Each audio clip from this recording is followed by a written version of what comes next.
আগেও বিরোধী দল দেখেছি আমি, 7টা সংসদ দেখলাম, এরা অনেক ভদ্র। শুধু একসময় আমাদের মিত্র ছিল, এখন ক্ষমতায় যাওয়ার আশা হয়েছে সেজন্য বিরোধী দল করছে। জামাতে ইসলামী আমার বিরুদ্ধে নির্বাচন করেছে, কিন্তু সংসদে দেখি তারা খুবই ডিসিপ্লিন।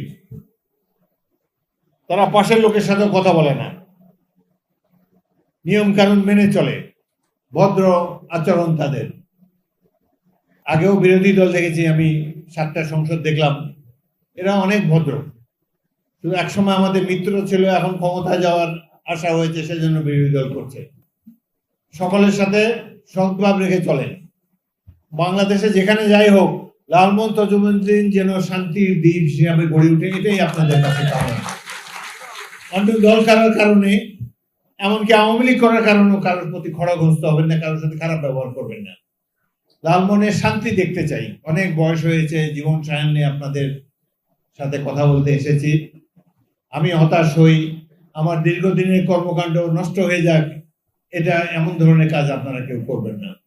আপনারা অপকর্ম করলে লোকে আমাকে দোষ দিবে, যে নিশ্চয়ই হাফিজ সাহেব বলে বলিয়ান হয়ে আমার প্রতি অন্যায় বিচার করছে। আমি কখনো কোনোদিন অন্যায়কে সমর্থন করি না। রাজনীতি করা খুবই কঠিন।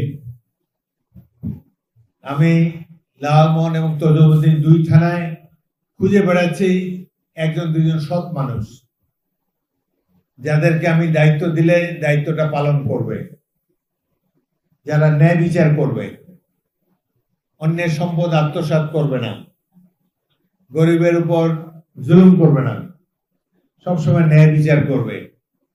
এইরকম মানুষ পাওয়া বড় দুষ্কর। আমি এখনো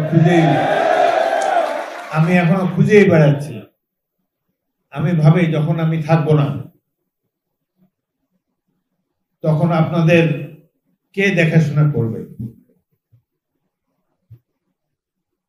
আপনাদের উদ্দেশ্যে বলতে চাই, স্পিকারের পদটা খুব সম্মানের পদ। এই 18 কোটি লোকের রাষ্ট্রের 3য় ব্যক্তি, প্রেসিডেন্ট, তারপর প্রধানমন্ত্রী, তারপর স্পিকার। কিন্তু স্পিকারের কোনো কাজ দেওয়ার ক্ষমতা নাই, চাকরি দেওয়ার ক্ষমতা নাই, টাকা পয়সা দেওয়ার ক্ষমতা নাই। স্পিকারের খালি সংসদের মধ্যে বলুন না বলুন এটাই আছে, কিন্তু সম্মান আছে। আমি রাজনীতি করছি সম্মানের জন্য। আল্লাহ এই দেশের 3য় ব্যক্তি সম্মান আমাকে দিয়েছে, এই জন্য আল্লাহ রাব্বুল আলামিনের কাছে অনেক শুকর। কিন্তু একজন 3 বার মন্ত্রী হয়েছিলাম। মন্ত্রী হয়ে অনেকের অনেক উপকার করা যায়। আমার মন্ত্রিত্বের সুবাদে অনেকে বাড়িঘর বিল্ডিং করে ফেলছে, মার্বেল পাথর লাগাই ফেলছে, আমার সাহায্য নিয়েই তো করছে, আমার অনুকূল্যে করেছে। এখন আর সেই সুযোগ নাই। স্পিকার কাউকে এরকম বড় লোক বানাতে পারবে না।